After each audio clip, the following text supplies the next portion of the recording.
armée turque. C'est important parce que c'est à partir de sa recherche qu'elle a été poursuivie par le régime turc, et c'est à partir de sa recherche, c'est sa recherche libre qui a été l'objet de l'acharnement du régime turc. Et elle incluait une critique fondamentale du silence opposé à tous ceux qui la contestaient. Elle a écrit en Turquie plusieurs livres sur les stratégies à déployer pour assurer la paix. Accompagnant son travail créatif, elle a contribué à organiser de grands rassemblements de femmes pour la paix.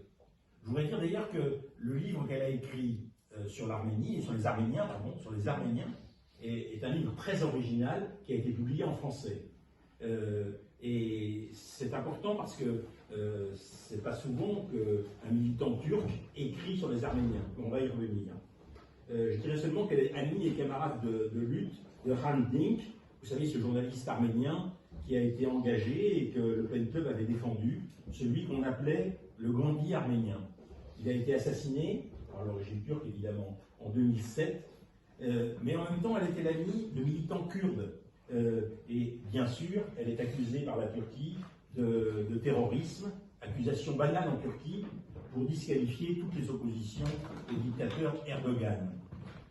Ce que le régime islamiste ne peut pas accepter, c'est qu'une chercheuse de renom international s'affirme curieuse de la question kurde et dise la vérité sur le sort des Kurdes en Turquie. En défendant cette minorité opprimée, Pinar Selek fait coïncider son travail universitaire et son engagement universaliste. Je dirais qu'en 1998, elle est donc emprisonnée, puis torturée par les autorités qui veulent lui faire avouer les noms des personnes kurdes dont elle a recueilli les témoignages pour sa recherche universitaire. Pinar refuse de parler. Elle est incarcérée pendant 2 ans. On l'accuse alors... Et demi, pardon. Et on dit et demi comme ça seulement, mais ça compte, hein, parce que le nombre de jours qu'on est en prison, c'est pas rien, c'est pas le mot qu'on prononce, c'est le nombre de jours que ça signifie. On l'accuse alors d'avoir perpétré un attentat terroriste. Et cette accusation était créée de toutes pièces. En effet, tous les rapports d'expertise officiels ont prouvé qu'il s'agissait de l'explosion accidentelle d'une bonbonne de gaz.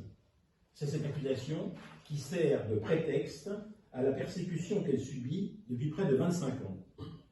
Acquittée à 4 reprises donc, elle est déjà sous le coup des procédures d'appel de l'État turc qui veut faire annuler ses acquittements. Et c'est ça qui explique le procès qui a lieu après-demain. Une nouvelle audience, donc, aura lieu après-demain devant le tribunal criminel d'Istanbul. La Turquie a lancé, début janvier 2023, un mandat d'arrêt international. Écoutez bien, parce qu'un mandat d'arrêt international à son encontre, théoriquement, elle peut arrêter dans n'importe quel pays, à l'initiative d'un flic un peu, disons... taré. Et donc, à partir de là, cette ardente militante féministe des droits humains, qui est de longue date engagée pour les droits fondamentaux, en France et à l'échelle de l'Europe, peut être livrée aux autorités turques. Militante du Pen Club, c'est elle qui a impulsé une très grande rencontre de toutes aux frontières, rencontre qui est réunie en juin 2021 à Nice, où furent rassemblés des milliers de militantes de toute l'Europe, on en a peu parlé, hein, pour dénoncer une Europe forteresse. C'était une initiative de femmes dont on a peu parlé, une fois de plus, sans doute parce que c'était des femmes, et pourtant ça a été un mouvement très important. Et ce mouvement s'est poursuivi par la pétition européenne Feminista Zilium, présentée devant le Parlement européen le 18 mai dernier.